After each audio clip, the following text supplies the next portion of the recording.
only one thing to do now, as I see it. Let yourself go.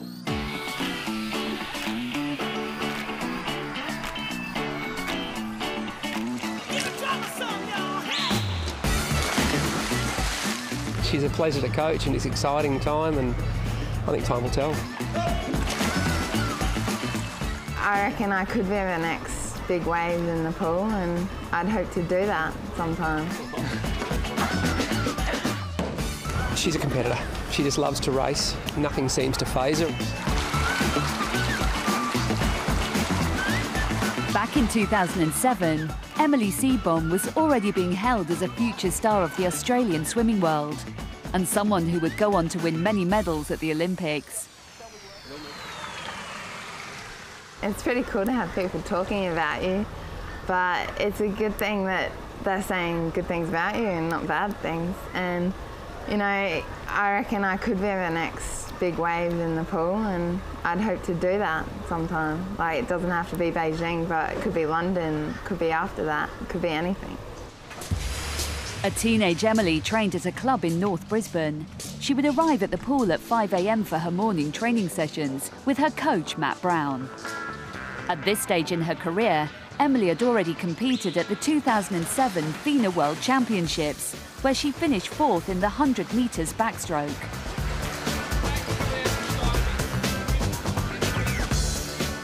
My coach probably told me that I could do it, but I didn't think I'd do that good, but I was really happy with the times I did, and it was really fun, and I got a big experience and everything, so it was good. She's a competitor.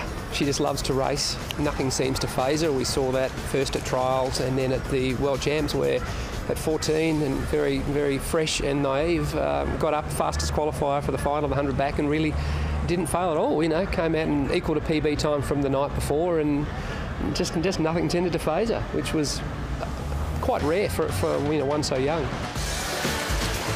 When she was 14, Emily used to train twice a day, in the morning and afternoon.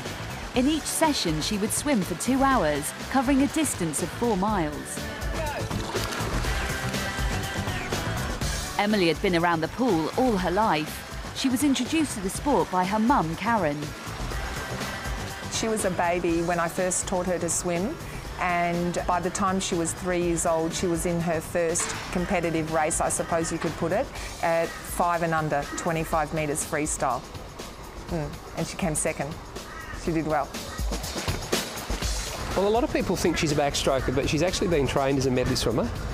I think my philosophy is to give them a broad base, get them used to doing all 4 strokes. Mentally, it's more stimulating, and they don't rely on just one avenue.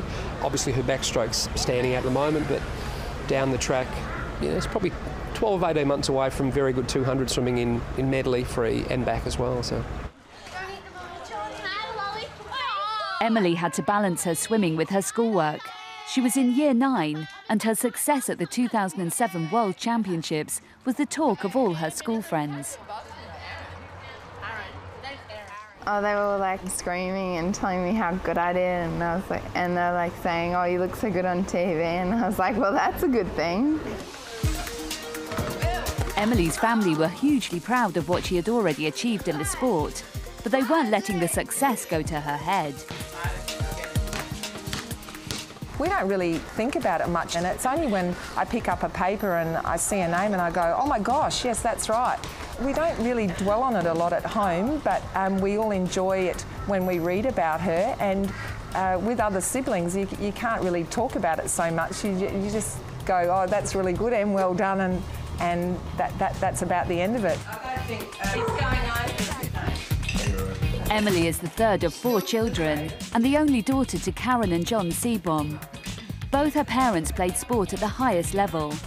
Dad excelled at Australian rules football and Mum starred on the netball court. But it was Emily who was destined to become the most successful sporting Seebohm. I mean, she's doing a bare minimum amount of work at the moment compared to her peers, and it's a long-term plan to introduce a bit more as she gets older. It's tempting to put her in the full lane now, but full load, but it's just not really needed. She's competing well, and I mean, if she responds well to that, then who knows? I mean, yeah, I don't want to say. You know, she's a pleasure to coach and it's an exciting time, and I think time will tell.